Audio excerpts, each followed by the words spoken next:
de San Nicolás Hidalgo realizó su doctorado. Ha hecho varias estancias de investigación en el laboratorio de Algón de Estados Unidos y cuenta con 3 postdoctorados en la UNAM, en Sonora y en Michoacán. Ha participado en la organización de eventos nacionales e internacionales en física de altas energías. Es la coordinadora de los talleres de ciencia y tecnología en educación media para comunidades cercanas y marginadas en el estado de Chiapas. Forma parte del comité organizador de la Escuela de Física Fundamental en México y Centroamérica. Se ha desempeñado como profesora en los cursos de teoría de cuántica de campos en el estado de Chiapas, Michoacán y Sonora, y actualmente está adscrita al Centro Mesoamericano de Física Teórica con una cátedra CONACYT.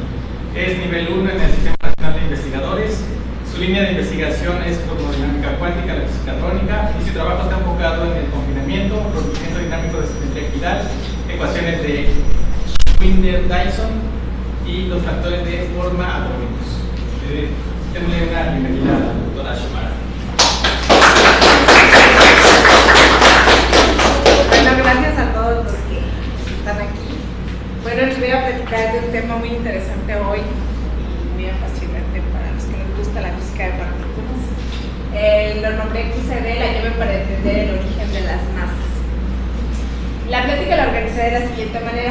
Primero les voy a dar una introducción, voy a hablar de las ecuaciones que describen estados ligados de 2 partículas, que es la ecuación de Vitez-Salpeter, la ecuación de Fader, y finalmente voy a hablar de los factores de forma de Brett y Sequard-Blum. Bueno, uno cuando tiene que hablar de partículas, tiene que empezar con el modelo estándar de partículas. Entonces, por cierto, que voy a tratar de no dar muchos detalles de las ecuaciones, voy a tratar más de dar la física, pero si tienen dudas en cualquier momento de los detalles, me pueden interrumpir en cualquier momento, ¿no? Porque a lo mejor luego a veces se le olvida la pregunta que iba a hacer, por estar esperando hasta el final. Entonces, me interrumpen cuando ustedes quieran.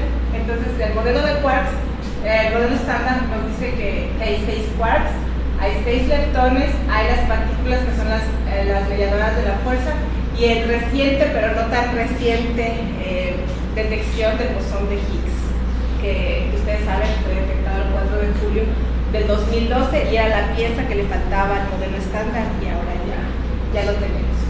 Entonces, ahora sabemos que todo lo que conocemos está compuesto de quarks, y aquí les puse más o menos las propiedades que tienen estos 6 quarks, su masa, su carga, su spin y cómo se llaman. Entonces, con esos quarks podemos generar partículas. Hay 2 tipos de partículas que podemos hacer con los quarks: partículas que estén formadas de 2 quarks, que se llaman mesones, y partículas que estén formadas de 3 quarks, que les llamamos los bariones. Estas partículas que se llaman mesones están compuestas sí por 2 quarks, pero uno es quark y otro es antiquark. Y estos que se llaman bariones sí están formados por 3 quarks. Entonces los mesones están formados por, como les dije, por 2 quarks, y estos quarks tienen spin 1 medio. Entonces uno espera que las partículas que se forman con 2 partículas spin 1 medio tenga spin o 0 o 1. Y las partículas que se forman con 3 quarks con spin 1 medio deben de tener 1 medio o 3 medios, no hay de otro. Entonces, estos son los posibles estados de spin que pueden tener estas partículas. Entonces, más o menos en 1964, Gell-Mann propuso que los 2 quarks más ligeros y que es el Strange podían combinarse para formar los mesones y los bariones, y le llamó el modelo del quark.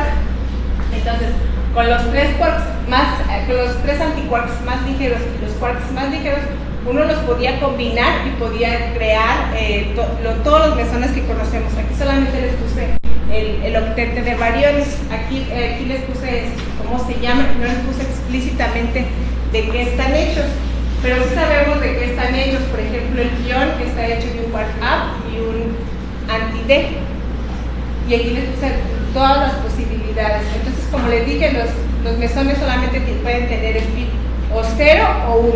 Si tienen spin 0 se llaman escalares, si tienen spin 1 se llaman vectoriales. Entonces, lo mismo pasaba para los bariones, que uno podía juntar los 3 quarks más ligeros y podía empezar a formar los bariones. Y esto fue, en este momento, seguramente les está pareciendo muy simple. Y sí es simple, pero también es muy bonito, porque Gell-Mann se dio cuenta que cuando ponía los bariones en estas figuras, todos los bariones tenían las mismas propiedades. Por ejemplo, todos los que estaban sobre esta línea tenían la misma carga. Todos los que estaban sobre esta línea la misma carga. Todos los que estaban sobre esta línea la misma carga. Y todas las líneas que eran horizontales tenían todas las partículas que correspondían a las líneas horizontales, estaban en la parte horizontal, tenían la misma extrañeza. Entonces, todas esas propiedades son muy bonitas para el modelo de quarks. Y lo mismo pasa, estos por cierto que son los bariones que tienen spin 1 medio. Estos son los bariones que tienen spin 3 medios, están en un decupleto. Entonces, aquí de todos les puse cuál es su contenido de quarks. Entonces, Gell-Mann también se dio cuenta de que los bariones que estaban dentro de estas figuras tenían una relación en la masa.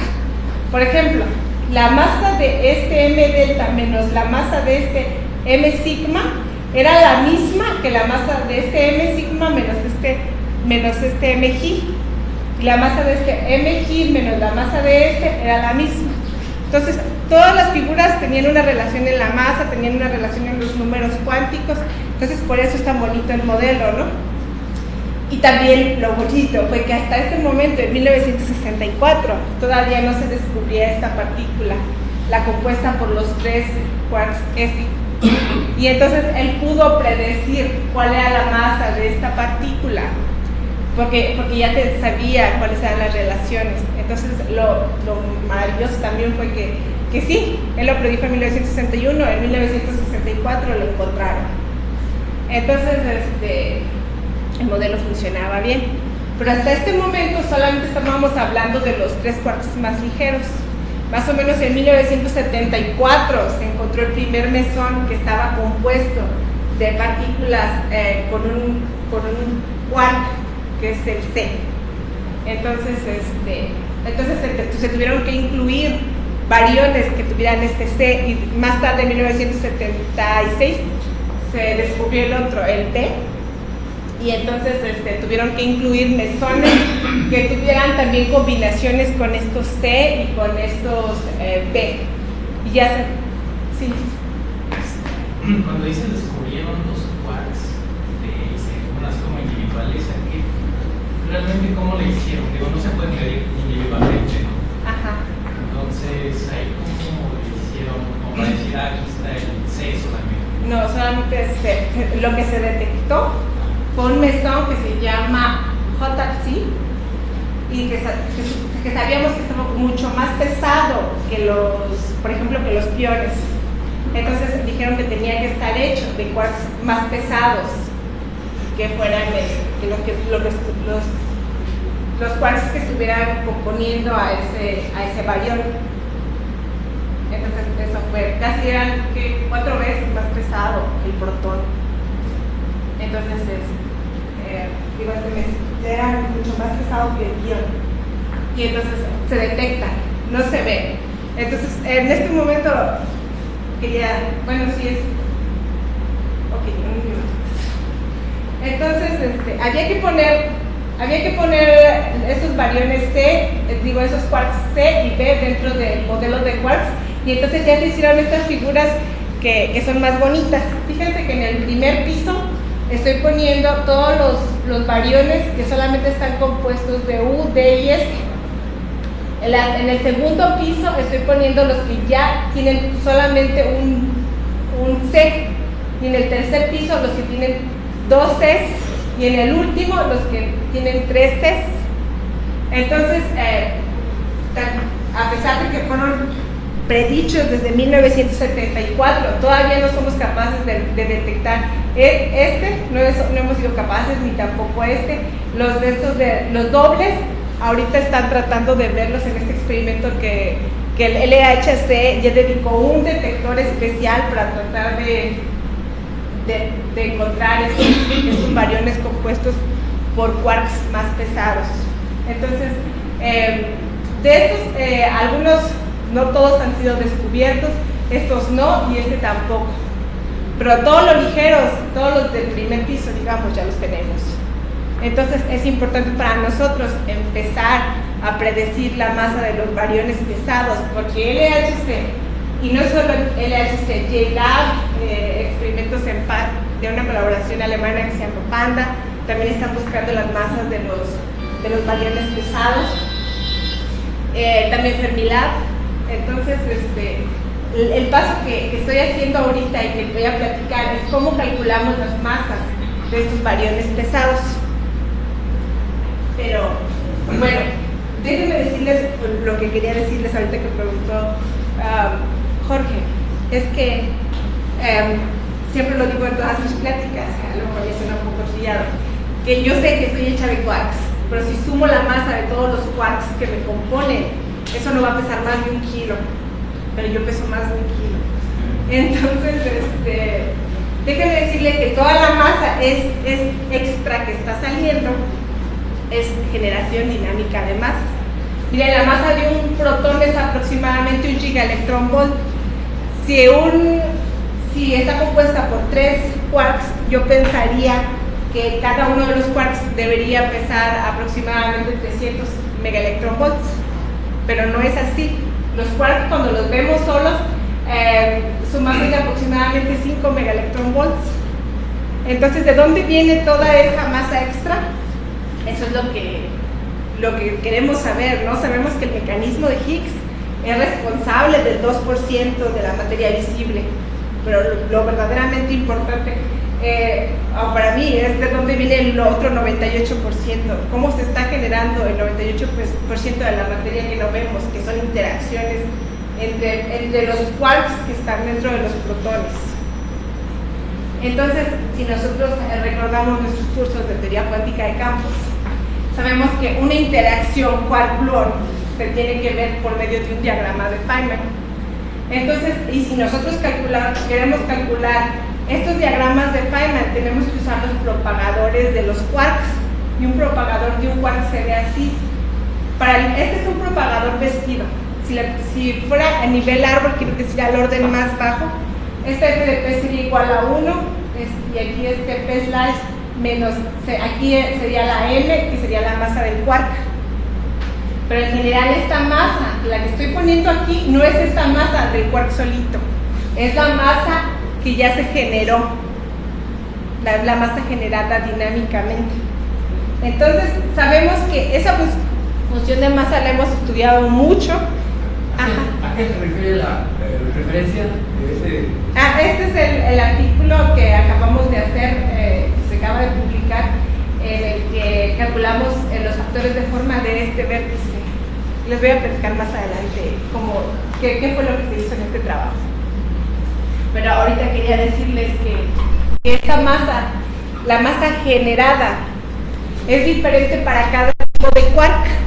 Cuando los quarks son muy ligeros, quiere decir que por ejemplo para el quark up, esta función de masa crece desde 0.5 hasta casi 300 megaelectronvolts, que es lo que les estaba diciendo, ¿no?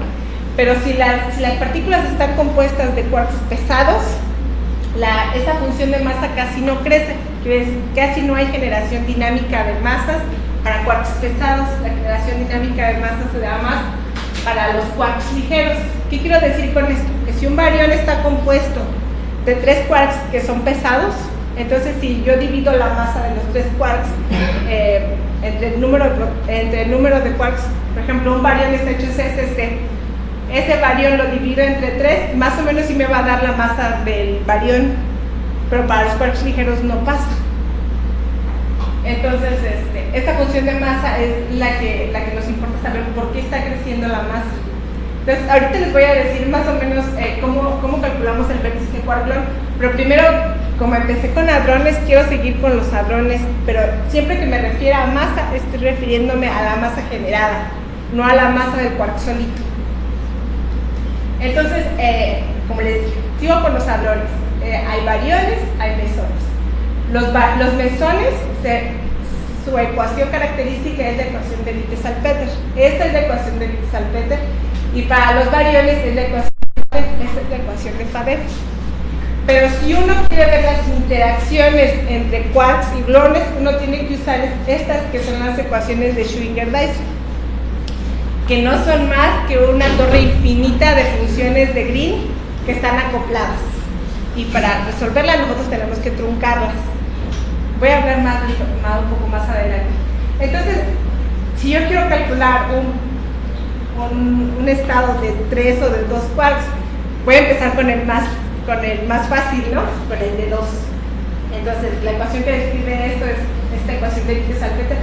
Voy a pensar, porque los cálculos se me hacen un poco complicados, en principio voy a pensar que este gluón, este propagador del gluón, no está pasando, que hay una interacción efectiva entre los quarks, y este propagador del gluón lo voy a poner como una constante. Entonces, eso me simplifica bastante los cálculos. Entonces, así se escribe la ecuación de Faddeev. Esto es en figuritas, esta es la ecuación de Faddeev. Esta aquí, que ustedes ven aquí, es el propagador del quark multiplicado por la amplitud de Faddeev, otra vez por el propagador del quark. Y aquí esta es lo que llamamos la amplitud de Faddeev. Como ahora ya no estamos, este K es el momento del gluón, ya no voy a depender del momento del gluón, entonces puedo quitarme este término y puedo quitarme este término y puedo quedarme con estos dos. Cuando la resuelvo me sale una ecuación matricial, que es una ecuación de eigenvalores. Si yo encuentro el eigenvalor de esta función, eso me va a dar la masa del mesón. Aquí lo hice, por ejemplo, para el pión, pero lo puedo hacer para cada uno de los mesones. ¿Qué va a cambiar? Que por ejemplo, para el pión el spin va a ser 0. Para un ρ, por ejemplo, el spin sería 1, y lo único que va a cambiar va a ser la amplitud de Faddeev. Son distintas para distintos spines. Entonces, aparte que si yo quiero que este modelo funcione bien, tengo que asegurarme que cumpla las identidades de QCD. Y en QCD una de las identidades más importantes es la que se llama la identidad de Ward-Takahashi. Entonces uno pide que se cumpla esa identidad, y entonces tiene que cumplir, todas las amplitudes tienen que cumplir con estas propiedades. Bueno, entonces ya está uno listo para calcular las masas de todos los mesones, y sí, las calculamos, y se fijan, más o menos dan bien. Por ejemplo, para el pión da casi lo mismo que el experimento. Ustedes, todas las masas y todas las propiedades que quieran saber de las partículas que son experimentales las pueden encontrar en este librito. El librito es el PDG, ustedes lo encuentran por internet. Entonces, los resultados que están abajo, digamos que son los resultados experimentales, son los resultados que están en este libro, y estos son los resultados que nosotros encontramos. Entonces, más o menos el error era del 13% cuando era más los resultados con el experimento. Entonces realmente daba buenos resultados a pesar de que la simplificación que hicimos fue grande.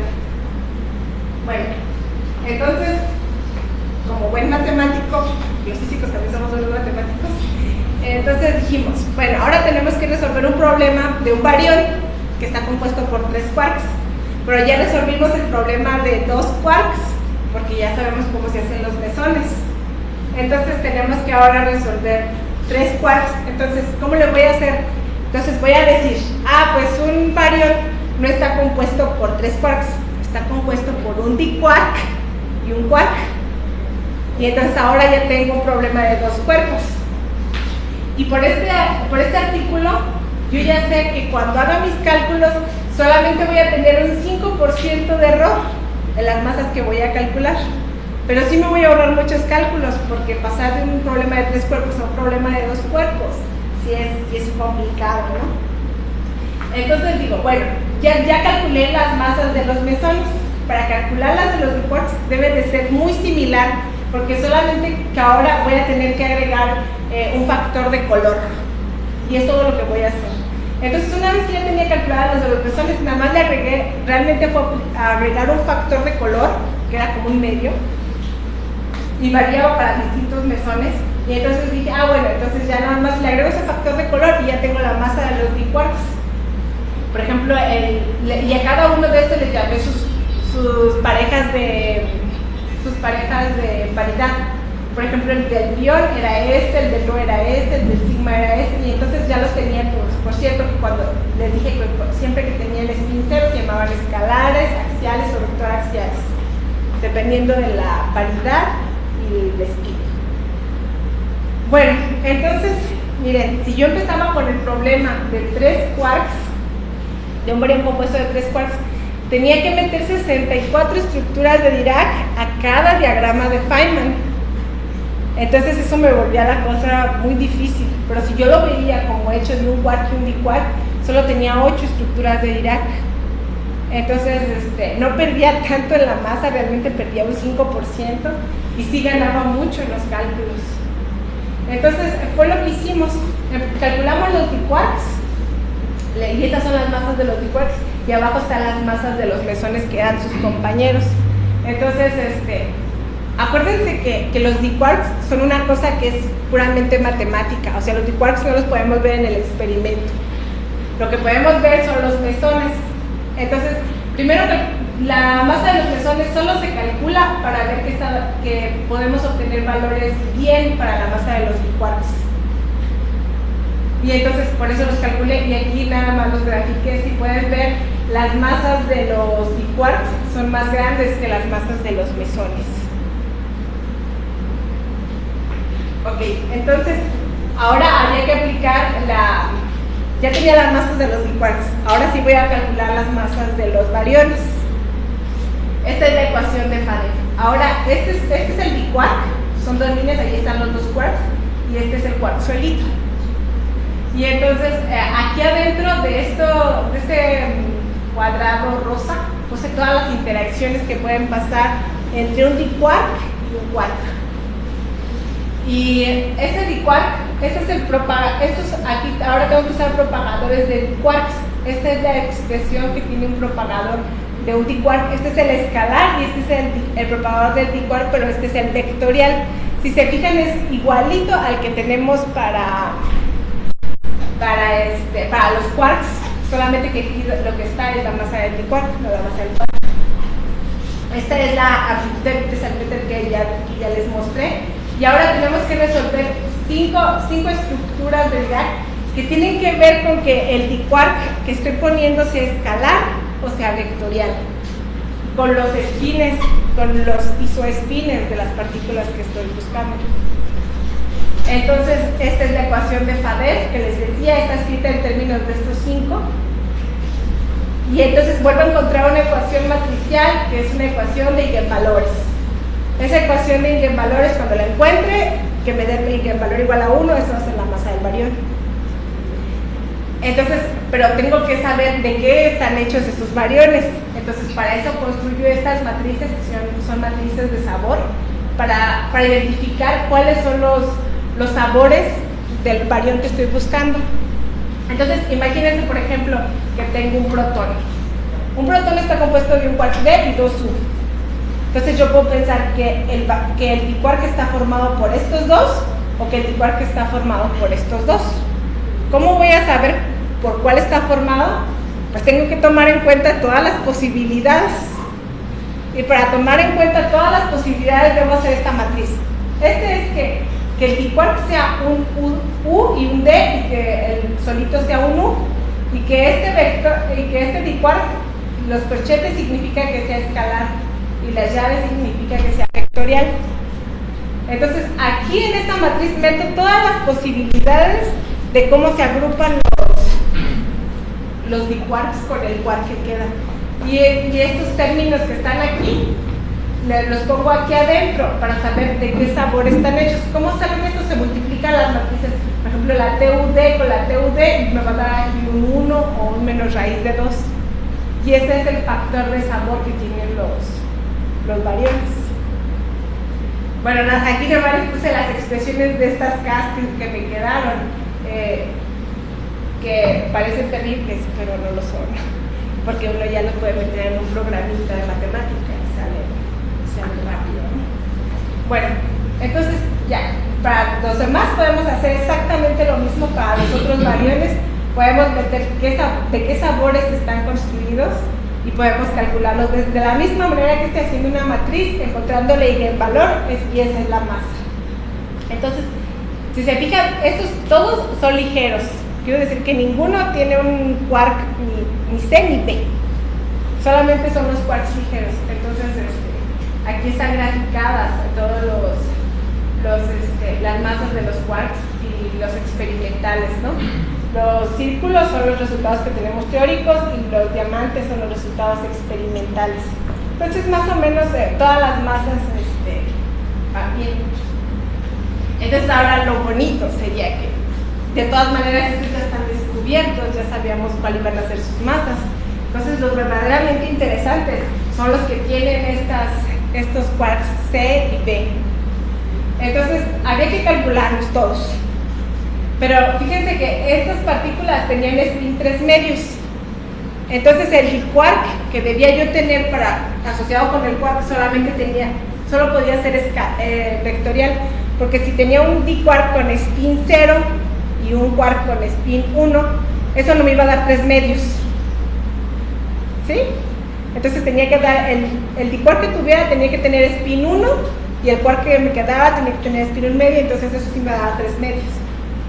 Entonces con eso ya me chuté la mitad de los factores. Ya nada más tenía matrices 2 por 2 si los quarks eran diferentes. Pero si los quarks eran iguales, solamente tenía una posibilidad. Por ejemplo, si tiene 3 Cs, solamente había una posibilidad, que estos dos formaban el d-quark y el otro quedaba solito. Entonces realmente, teóricamente, el más fácil de calcular es o el que tiene 3 Bs, o el que tiene 3 Us. Y son los más difíciles de encontrar en el experimento, ¿no? Pero entonces aquí están todas las componentes que teníamos para los pesados. También déjenme decirles que puse la masa de U y la masa de D casi iguales, solamente para simplificar el problema, porque eran muchísimos, ¿no? Y la masa de U y D casi no son tan diferentes, entonces uno puede hacer esa simplificación. Bueno, entonces aquí también les puse la masa generada para cada uno de los quarks. Por ejemplo, vean la masa de U, la masa grandota sí cambió mucho con respecto a la original, pero la masa del B, por ejemplo, es la misma. De hecho, no hubo generación dinámica de masas para este quark. Y entonces fue lo que usé. Entonces calculé las masas de todos estos mesones que sí tenían incorporados uno de los quarks pesados, que son estos. Si se fijan, las masas son muy parecidas. Y la cosa es que esto ya se había hecho antes, pero cada vez que hacían un mesón nuevo, le cambiaban los parámetros al modelo. Y hacían otro mesón y le volvían a cambiar los parámetros. Entonces lo que hice en este trabajo es que traté de usar los mismos parámetros para todos los mesones. Y se fijan, estos son los parámetros que yo usé. Estos son los que se han usado en otros trabajos con diferentes parámetros. Entonces se dan cuenta de que en algunos casos igual hasta el resultado parece más exacto, usando los mismos parámetros para los ligeros que para los pesados.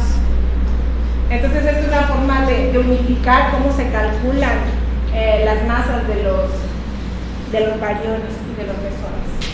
Entonces estas referencias son de estos dos trabajos, de este y de este. Y aquí también calculé las amplitudes. Bueno, entonces también los menos interesantes a lo mejor eran estos, el CC y el BB.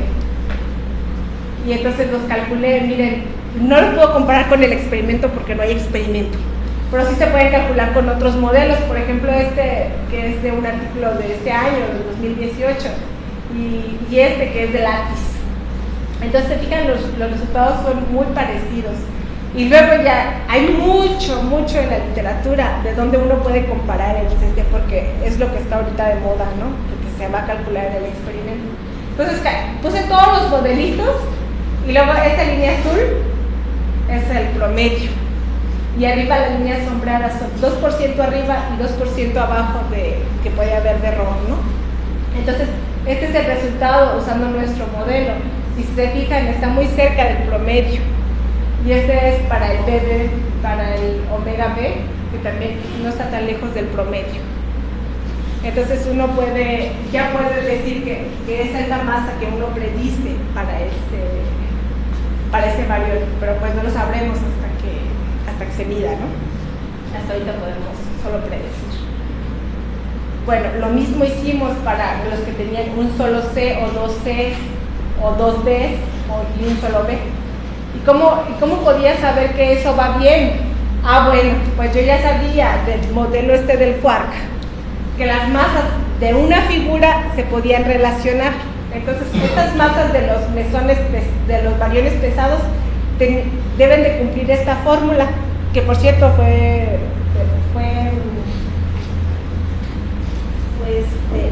postulada, fue dada por Gell-Mann en este paper de 1962. Y entonces uno ya pone las masas de los bariones que uno calcula, y entonces puede predecir la masa del tercer barión. ¿Y qué creen? Que yo calculé la masa que tenemos de que todavía no ha sido medido, la masa que teníamos de que tampoco ha sido medido. Estos dos no han sido medidos, solamente tenemos valores teóricos, y calculé la masa que debería de darme que sí ha sido medido. Y entonces el resultado que me da es 2.748, y el resultado que ya da que sí se midió en el experimento es 2.645. Entonces quiere decir que la masa que estamos diciendo para estos variones es más o menos correcta, basándonos en esta fórmula del modelo del quark. Entonces, esto es lo que les quería platicar de la parte hadrónica. Ahora, de la parte de las interacciones quark-gluón. Entonces les decía yo que así es como vemos una interacción en física de partículas, con un diagrama de Feynman. Estos son los momentos entrantes de los quarks. Este es el gluón y este es el momento del gluón. Y como les decía, tengo que usar el propagador. Si yo quiero calcular este factor de forma o los factores de forma de este vértice, tengo que calcular dos estructuras de Dirac. Pero aparte de la QCD es una cosa que, como les decía, si uno lo quiere describir en toda su magnitud, tiene que usar las ecuaciones de Schwinger-Dyson. Las ecuaciones de Schwinger-Dyson son una serie infinita de ecuaciones, entonces uno las tiene que truncar en algún momento. Entonces, cuando uno las trunca, pues uno pierde información. Y la cosa es que uno es capaz de hacer los cálculos perturbativos, quiere decir a momentos muy grandes, teóricos, pero uno no es capaz de hacer los experimentos a energías tan grandes. Uno hace los experimentos a energías pequeñas, quiere decir que uno hace los experimentos en la parte no perturbativa y uno hace los cálculos teóricos en la parte perturbativa. Entonces, la forma de unir, uno quiere unir las dos gráficas, pero que sean de una forma suave, ¿no? Porque uno tiene predicciones para esta parte, pero no sabe mucho de esta parte. Y también lo importante es que estos experimentos ya están pudiendo hacer cosas a momentos más grandes, entonces están llegando más a la parte perturbativa. Entonces uno ya puede juntar los dos resultados y esto tiene que ser de una forma suave. Entonces, estos son los 12 factores de forma que uno necesita para calcular el vértice quark-gluón. ¿De dónde salen estos 12? De todas las posibles combinaciones que pueden hacer con los tres momentos y con las gamas. Entonces, nos vamos a dividir estas dos estructuras en 4 que sean longitudinales y 8 que sean transversas. Las transversas quiere decir que cuando multiplico por el momento del gluón, eso me va a dar 0. Las longitudinales ya son dadas por la identidad de Ward-Takahashi y esto por este artículo de 1980. Bueno, entonces así es como definimos las 8 partes transversas. Bueno, entonces ahora sí, este es el diagrama que les mostré, pero esa es la suma de todos estos diagramas, que son todas las posibilidades que pueden pasar en este puntito. Puede ser que emita el fotón y luego lo reabsorba, digo el gluón. Entonces uno tendría que calcular todos estos si lo quiere calcular a todos los órdenes, ¿no? Pero yo solamente lo voy a hacer a un lazo, quiere decir que solamente voy a tomar en cuenta los niveles más bajos. Este es el diagrama que le llamamos el diagrama árbol, y estos son correcciones. Miren, acuérdense que en QED hay interacciones no hay interacciones entre fotones, pero en QCD sí hay interacciones entre gluones, y esto se ve aquí. En este diagrama vemos la interacción entre gluones. En este diagrama no, porque este es un diagrama muy parecido al de QED. A este le voy a llamar diagrama no abeliano, a este le voy a llamar diagrama abeliano, en el sentido de que se parece al de QED. Bueno, entonces este se llama diagrama abeliano, este se llama diagrama no abeliano. Entonces, yo sé que yo sabía que ya había un paper publicado que calculaba todos los factores de forma en cualquier norma y en cualquier dimensión. Entonces, lo único que teníamos que hacer era agarrar esas expresiones que había y ponerles numeritos. Entonces, estos CF y CA se llaman operadores de Casimir.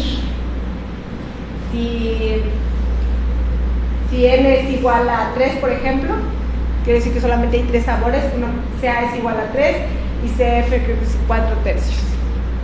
Entonces, esto que está aquí no son más que numeritos. Estas K son integrales de 2 puntos y estas K1, 2 también son integrales de 2 puntos que se ven así. Estas son las integrales.